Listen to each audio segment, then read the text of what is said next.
I live, or did live, I should say, at 52 26th Street in New York, along with 8 or 10 other boarders, in a house which enjoyed the reputation for being haunted. Yes, haunted. My landlady had rented it, and we'd all moved in rather anticipating the unnatural noises and opening doors and fleet-footed furniture that had been sworn to by previous renters. But after a month of psychological excitement, it was with the utmost dissatisfaction that we were forced to acknowledge that nothing in the remotest degree approaching the supernatural had manifested itself. Once the black butler asseverated that his candle had been blown out by some invisible agency while he was undressing himself for the night. But as I have more than once discovered this colored gentleman in a condition when one candle must have appeared to him like two, I thought it possible that by going a step further in his potations, he might have reversed this phenomenon and seen no candle at all where he ought to have beheld one. Well, things were in this state when an accident took place, so awful and inexplicable in its character that my reason fairly reels at the bare memory of the occurrence. It was on the 10th of July. After dinner was over, I repaired with my friend Dr. Hammond to the garden to smoke my evening pipe. Independent of certain mental sympathies which existed between the doctor and myself, we were linked together by a vice. We both smoked opium. We knew each other's secret and respected it. We enjoyed together that wonderful expansion of thought, that marvelous intensifying of the perceptive faculties, that unimaginable spiritual bliss which I would not surrender for a throne and which I hope that you will never, never taste.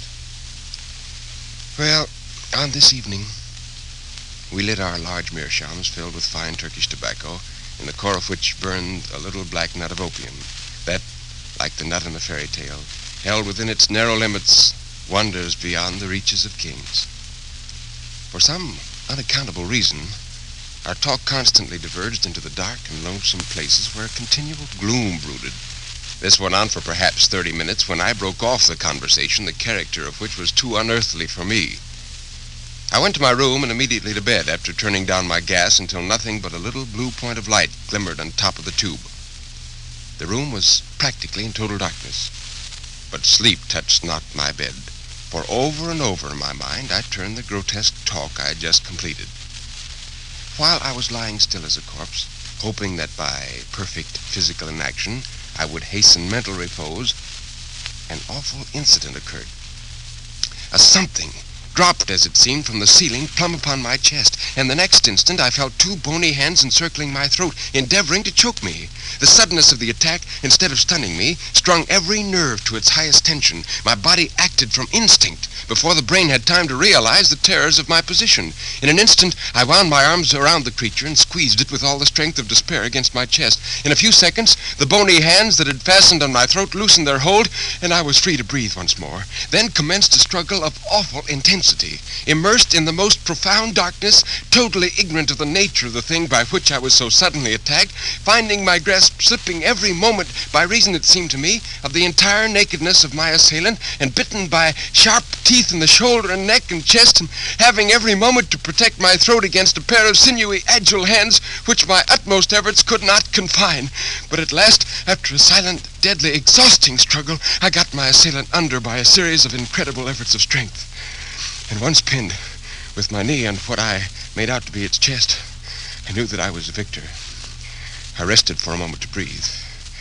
I heard the creature beneath me panting in the darkness, and I felt the violent throbbing of a heart. It, apparently, was as exhausted as I was. That was one comfort. With a large handkerchief I had placed under my pillow, I tied the creature's arms. Then, never loosing my hold for an instant, I slipped from the bed to the floor, dragging my captive with me. Quickly as possible, I turned up the gas full and turned to look at my captive. I cannot even attempt to give any definition of my sensations the instant after I turned on that gas. I suppose that I must have shrieked with terror, for less than a minute afterward, my room was crowded with the inmates of the house. I shudder now as I think of that awful moment. I saw nothing.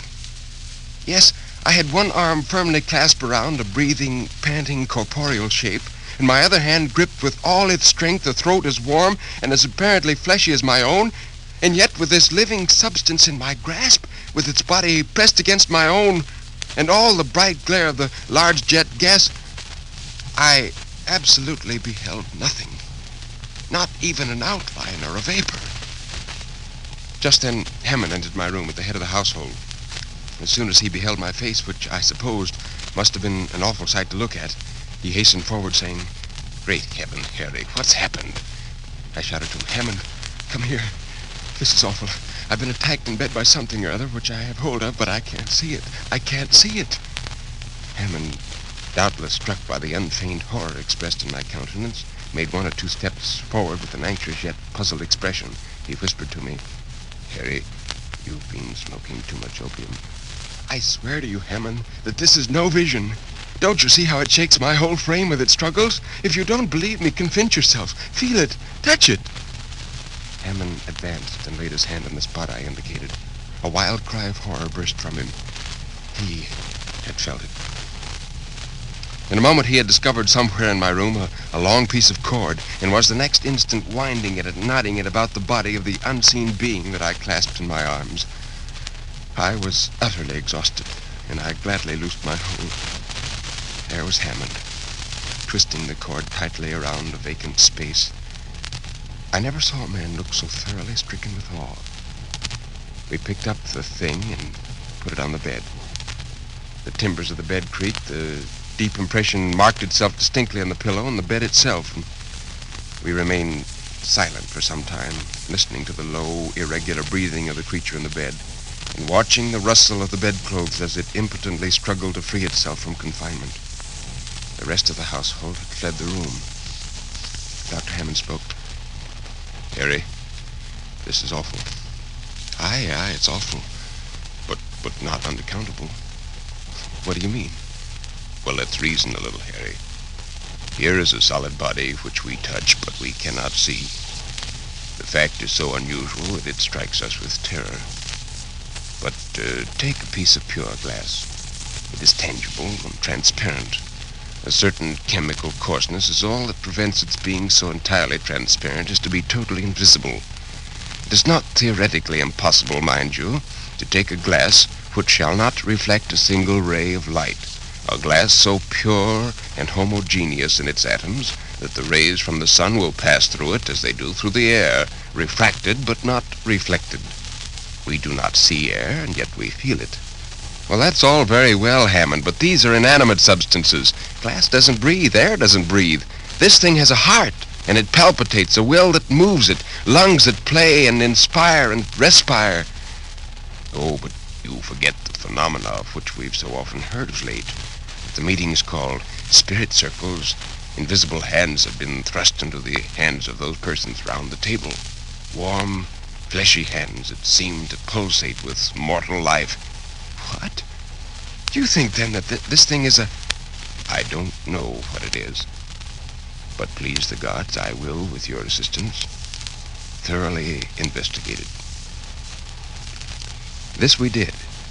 The next day we decided to take a cast of the creature. This would give us a solid figure and satisfy all our wishes. First we administered chloroform to stop its activity. In 3 minutes we were enabled to remove the fetters from the creature's body and the plaster of Paris applied. In 5 minutes more we had a mold, and before evening, a round facsimile of the mystery. It was shaped like a man, distorted, uncouth, and horrible, but still a man. It was small, not over 4 feet and some inches in height, and its limbs revealed a muscular development that was unparalleled. Its face surpassed in hideousness anything I had ever seen. It was the physiognomy of what I should fancy a ghoul might have. It looked as if it was capable of feeding on human flesh. Having satisfied our curiosity, we bound everyone in the house to secrecy, and it became a question what was to be done with our enigma. It was impossible that such an awful being should be let loose upon the world, and I confess that I would have gladly voted for the creature's destruction, but who would shoulder the responsibility? Who would undertake the execution of this horrible semblance of a human being? Day after day, this question was deliberated gravely. The most singular part of the affair was that we were entirely ignorant of what the creature habitually fed on. Everything in the way of nutriment that we could think of was placed before it, but was never touched. It was awful to stand by day after day and see the clothes toss and hear the heart breathing and know that it was starving. 10, 12 days, a fortnight passed, and it still lived.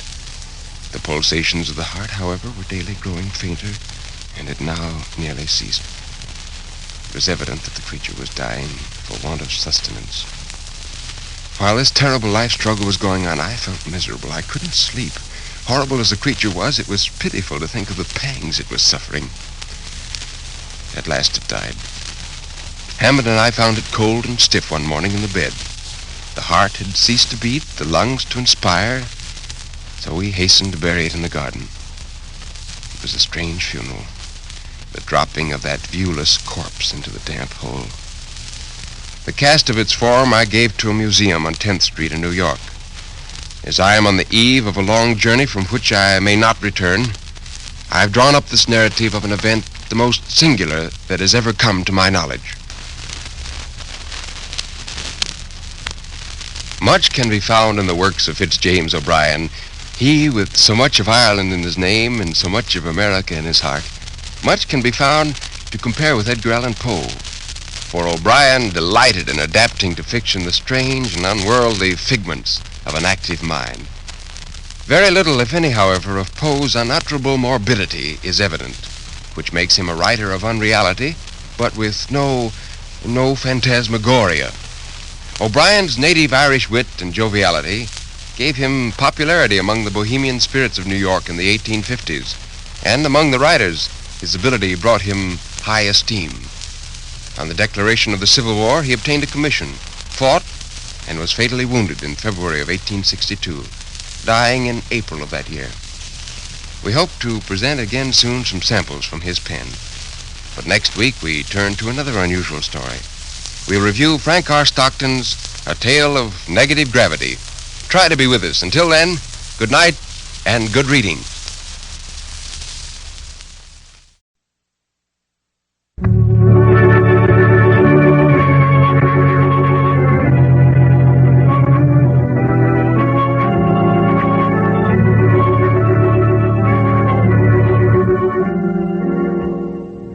Nelson Armstead brings you the world's greatest short stories.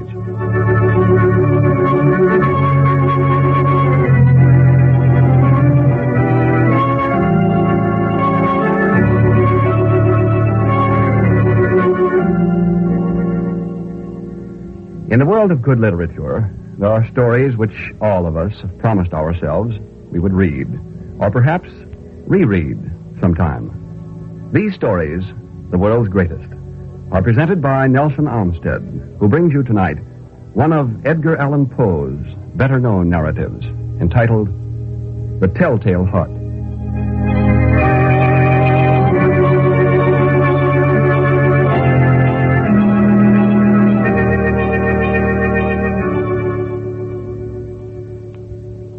True, nervous, very, very dreadfully nervous, I had been an M. But why will you say that I am mad? The disease had sharpened my senses, not destroyed, not dulled them. And above all was a sense of hearing acute. I heard all things in the heaven and in the hell. Now then, am I mad? Hearken and observe how healthily, how calmly I can tell you the whole story. It is impossible to say how first the idea entered my brain. But once conceived, it haunted me day and night. Object there was none, passion there was none. I loved the old man. He'd never wronged me. He'd never given me insult, and for his gold I had no desire. I think it was his eye. Yes, it was this. One of his eyes resembled that of a vulture, a pale blue eye with a film over it. Whenever it fell upon me, my blood ran cold. And so by degrees, very gradually, I made up my mind to take the life of the old man and thus rid myself of the eye forever. Now, this is the point. You fancy me mad. Well, madmen know nothing. But you should have seen me. You should have seen how wisely I proceeded. With what caution. With what foresight. With what dissimulation I went to work. I was never kinder to the old man than during the whole week before I killed him. And every night about midnight, I turned the latch of his door and opened it, oh, so gently. And then, When I'd made an opening sufficient for my head, I put in a dark lantern all closed, so that no light shone out, and then I thrust in my head. You would have laughed to see how cunningly I thrust it in. I moved it slowly, very, very slowly, so that I might not disturb the old man's sleep. It took me an hour to place my whole head within the opening so far that I could see him as he lay upon the bed. Would a madman have been so wise as this? And then, when my head was well in the room, I undid the lantern cautiously. Oh, so cautiously, for the hinges creaked. I undid it just so much that a single thin ray fell upon the vulture eye. And this I did for 7 long nights, every night just at midnight. But I found the eye always closed. And so it was impossible to do the work. For it was not the old man who vexed me, but his evil eye. And every morning when the day broke, I went boldly into the chamber and spoke courageously to him, calling him by name in a hearty tone and inquiring how he'd passed the night. So you see, he would have been a very profound old man indeed to suspect that every night just at midnight I looked in upon him while he slept. Upon the 8th night, I was more than usually cautious in opening the door. A watch's minute hand moves more quickly than did mine. Never before that night had I felt the extent of my own powers, of my sagacity. I could scarcely contain my feelings of triumph to think that there I was, opening the door little by little, and he not even to dream of my secret deeds or thoughts. I fairly chuckled at the idea, and perhaps he heard me, for he moved in the bed suddenly as if startled. Now, you may think that I drew back, but no. His room was as black as pitch with the thick darkness, for the shutters were close fastened through fear of robbers. And so I knew that he could not see the opening of the door, and I kept pushing it on steadily. I had my head in and was about to open the lantern when my thumb slipped from the tin fastening. The old man sprang up in bed crying out, "Who's there?" I kept quite still and said nothing. For a whole hour I did not move a muscle, and in the meantime I did not hear him lie down. He was still sitting up in bed listening, just as I have done night after night, hearkening to the death watches in the wall. Presently I heard a slight groan, but I knew it was the groan of mortal terror. It was not a groan of pain or of grief. Oh, no. It was a low, stifled sound that arises from the bottom of the soul when overcharged with awe. I knew the sound well. Many a night just at midnight when the world slept, it had welled up from my own bosom, deepening with its dreadful echo the terrors that had distracted me. I say I knew it well. I knew what the old man felt and pitied him, although I chuckled at heart. I knew that he'd been lying awake ever since the first slight noise when he turned in bed, and his fears had ever since been growing upon him, and he'd been trying to fancy them causeless but could not. When I'd waited a long time very patiently without hearing him lie down, I resolved to open a very, very little crevice in the lantern. So I opened it. You cannot imagine how stealthily, until at length a single dim ray like the thread of a spider shot out from the crevice, full upon the vulture eye. It was open, wide open, and I grew furious as I gazed upon it. I saw it with perfect distinctness, all a dull blue with a hideous veil over it that chilled the very marrow in my bones. But I could see nothing else of the old man's face or person, for I had directed the ray as if by instinct precisely upon the damned spot. And now, have I not told you that what you mistake for madness is but over-acuteness of the senses? Now I say, there came to my ears a low, dull, quick sound, such as a watch makes when enveloped in cotton. I knew that sound well, too. It was the beating of the old man's heart. It increased my fury, as the beating of a drum stimulates a soldier into courage. But even yet I refrained and kept still. I scarcely breathed. I held the lantern motionless. I tried how steadily I could maintain the ray upon the eye. Meantime, the hellish tattoo of the heart increased. It grew quicker and quicker and louder every instant. The old man's terror must have been extreme. It grew louder, I say, louder every moment. Do you mark me well?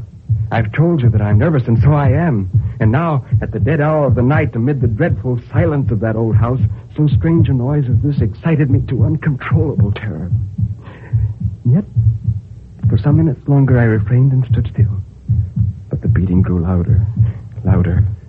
I thought the heart must burst, and now a new anxiety seized me. The sound would be heard by a neighbor. The old man's hour had come. With a loud yell, I threw open the lantern and leaped into the room. He shrieked once, only once.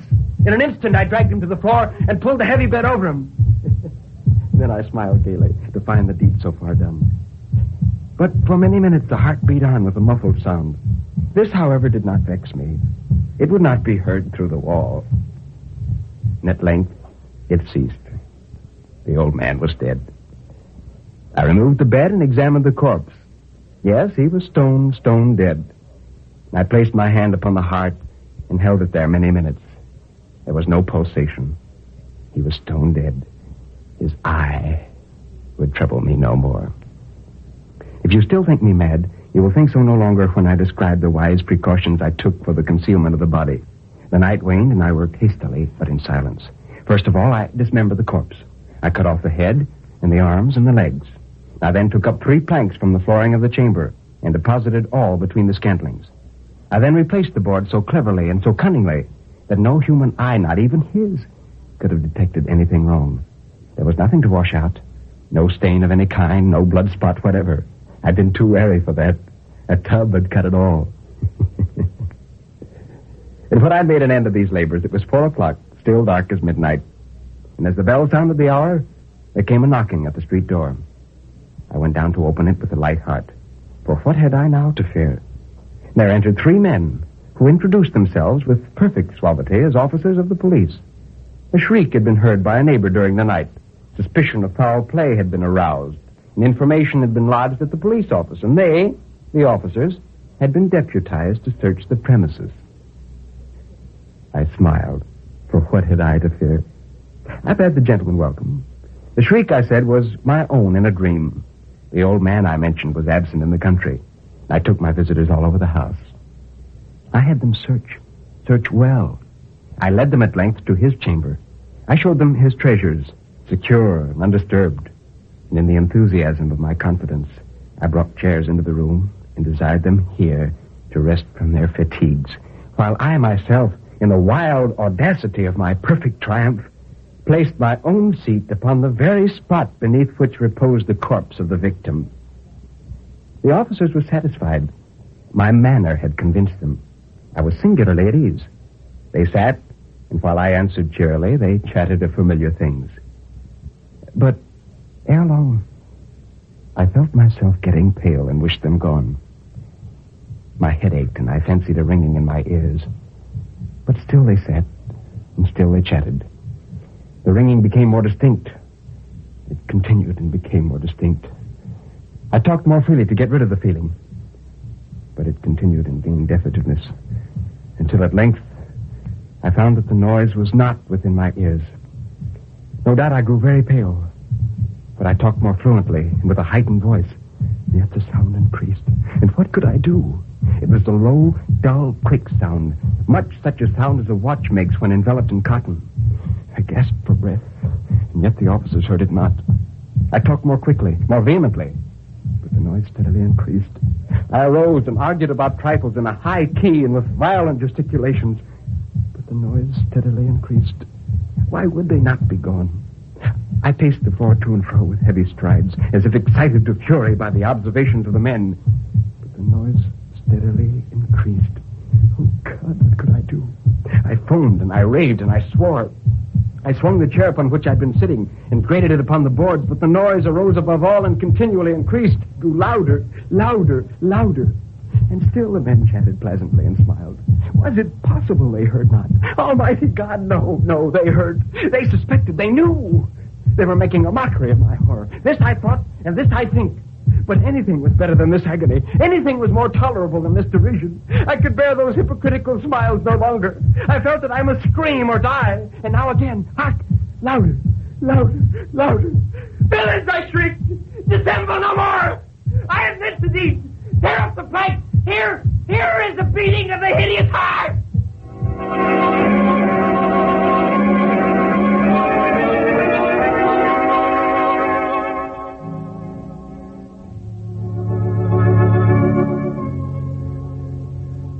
this has been the story of The Telltale Heart by Edgar Allan Poe, as reviewed by Nelson Olmsted, who now has a closing word.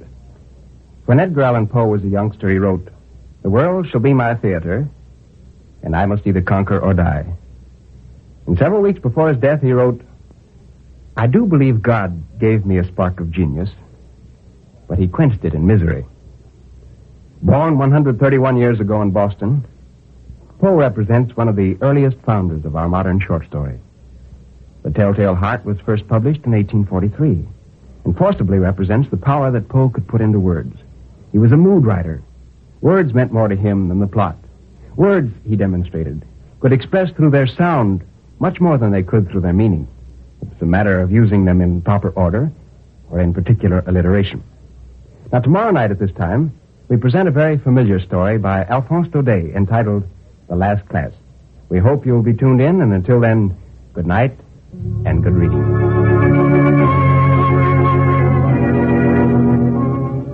Tomorrow night.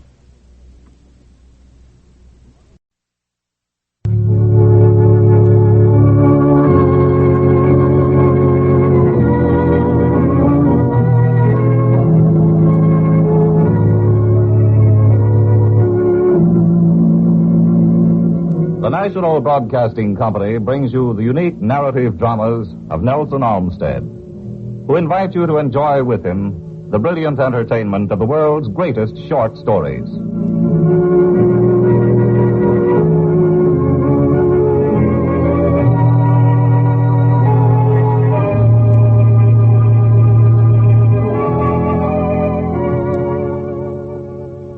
The mighty pen has given us stories both whimsical and tender, tragic and happy, has let us enjoy a deeper insight into life and lives.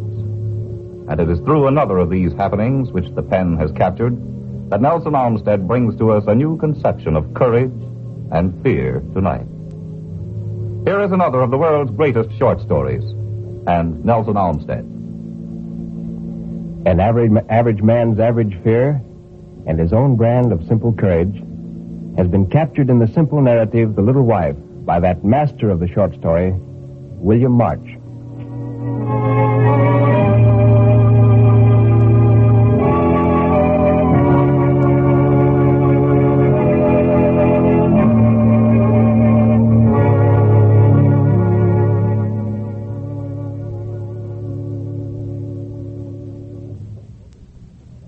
Joe Hinckley selected a seat in the shady side of the train and carefully stowed away his traveling bag in his heavy black catalog case.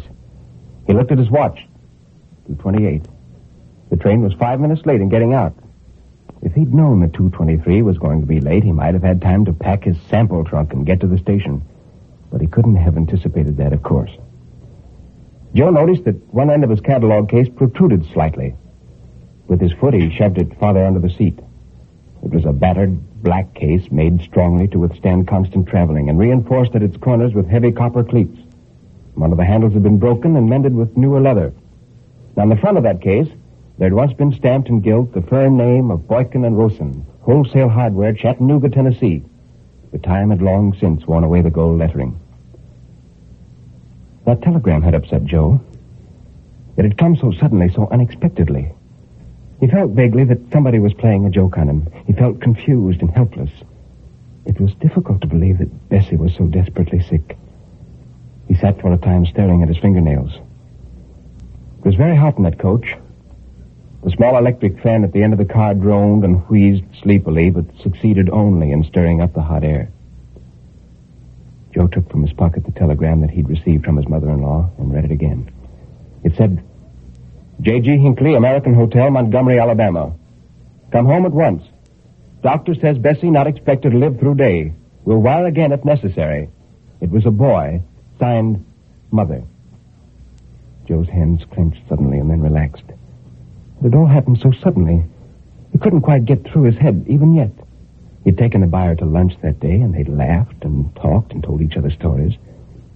And then at 2 o'clock, he'd gone back to the hotel to freshen up, and the clerk had reached in his box and taken out the key to his room and the telegram.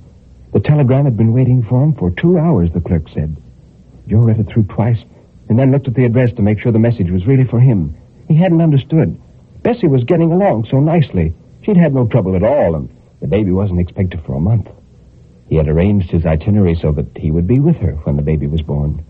They'd gone all over that and arranged everything. Joe leaned his head against the red plush of the seat. He felt numb and tired. But when he'd married Bessie, her mother had come to live with him as a matter of course. He was rather glad of that arrangement. He was really fond of the old lady in an impersonal sort of way, and then, too, it was pleasant for Bessie to have someone with her while he was on the road. His work made it impossible for him to get home oftener than every other weekend. And many times it was difficult for him to get home that often, but he always managed to make it. He couldn't disappoint Bessie no matter what happened. And their year of married life had been the happiest that he'd ever known. And Bessie had been happy, too. Suddenly he had a clear picture of her lying in their bed, her face white with suffering, and a quick pain gripped his heart. To reassure himself, he whispered, "Those doctors don't know everything. She'll be all right. Mrs. Tompkins was just excited and frightened. Everything's going to be all right." Just then, the Negro porter brought him a telegram. Joe's throat felt tight, and he noticed that his hands were shaking. He placed the unopened telegram on the seat beside him and stared at it for a long time. At last, he reread the first telegram very slowly. "It must be from Mrs. Tompkins, all right. She said she'd wire if it might not be from Mrs. Tompkins at all. It might be from somebody else. It might be from Boykin and Rosen about that cancellation in Meridian. That's who it's from. It's from the house. It's not from Mrs. Tompkins at all." And he rose from his seat feeling weak and slightly nauseated, the unopened telegram in his hands, and he passed through several coaches until he reached the end of the train and went out in the rear vestibule. The rails clicked rhythmically and the wilted countryside flew past. "There's no need of going so fast. We've got all the time in the world." He felt sick. He kept turning the telegram over in his hand, thinking, "I've got to open it now. I've got to open it and read it. It's not true.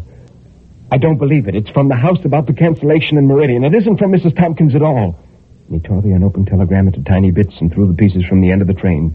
A wind fluttered and shimmered the yellow fragments before they settled down lightly on the hard, hot roadbed. Immediately, he felt better. He drew back his shoulders and sucked in lungfuls of country air. "Everything's all right," he said. "I'm going home to see the little wife, and everything's all right." And he laughed happily.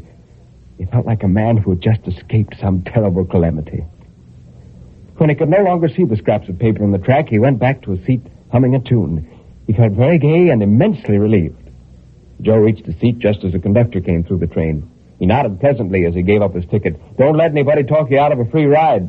"No, not a chance of that, Cap," said the conductor. Joe laughed with ringing heartiness, and the conductor looked at him in surprise. And then he laughed a little himself. "You sure are in a good humor, considering how hot it is." "And why shouldn't I be in a good humor? I'm going home to see the little wife. It's a boy."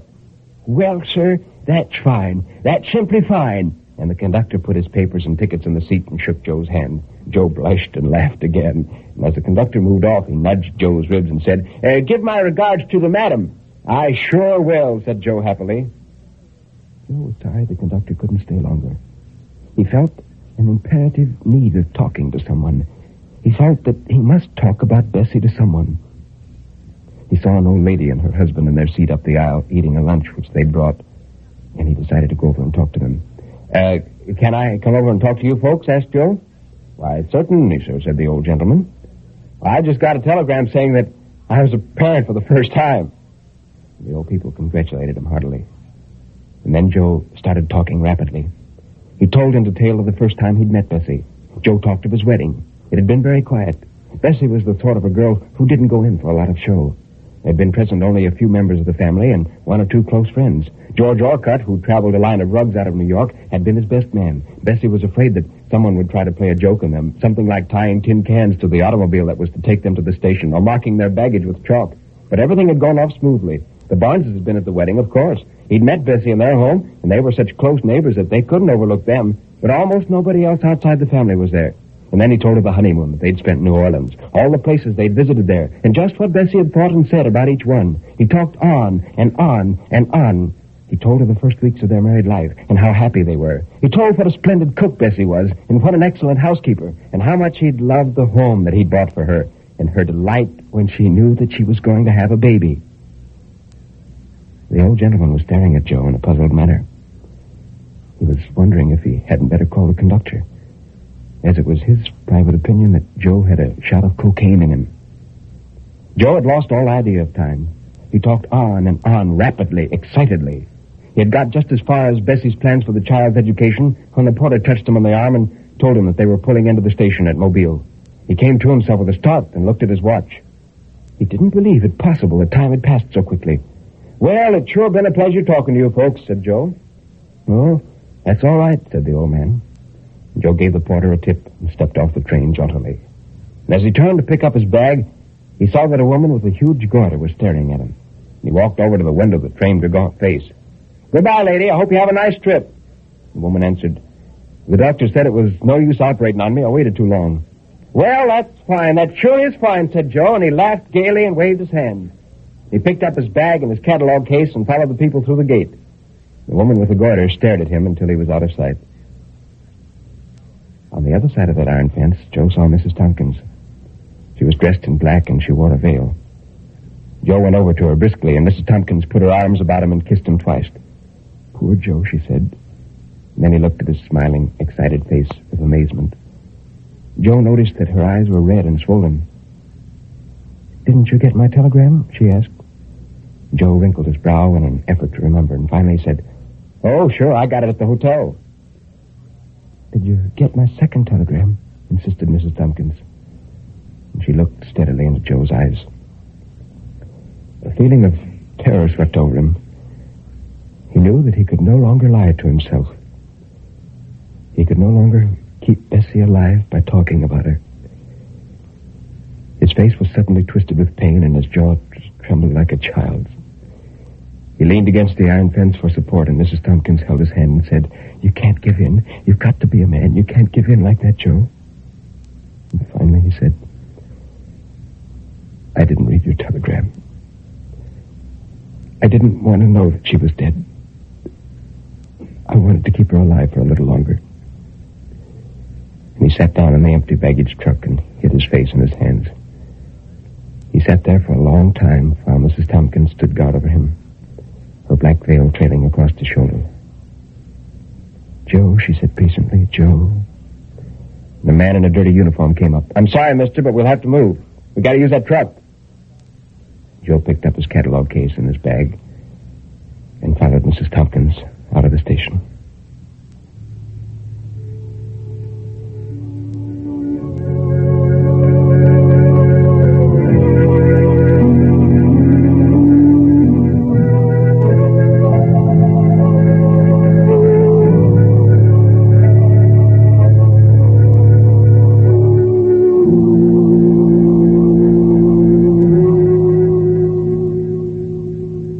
This has been the story of The Little Wife, as presented by Nelson Olmsted, who now has a closing word. The Little Wife was written by William March in 1935 and is, I think, indicative of the work that he's been producing lately. You may remember, in fact, his story entitled The Nine Prisoners, which was so strikingly anti-war in theme that it brought from its readers both ecstatic praise and hearty condemnation just a few years ago. March has written several novels and 3 collections of short stories. The Little Wife is probably his best. It is masterly in the terseness of construction and the reticence with which the situation is portrayed. But now, tomorrow night, we have a story for all the Edgar Allan Poe fans, of which there are many, believe me. For some reason, the story that we've selected is not one of his better known, but it certainly is one of his best. It's entitled The Case of Monsieur Valdemar. We hope you'll be with us to hear it. Until then, good night and good reading.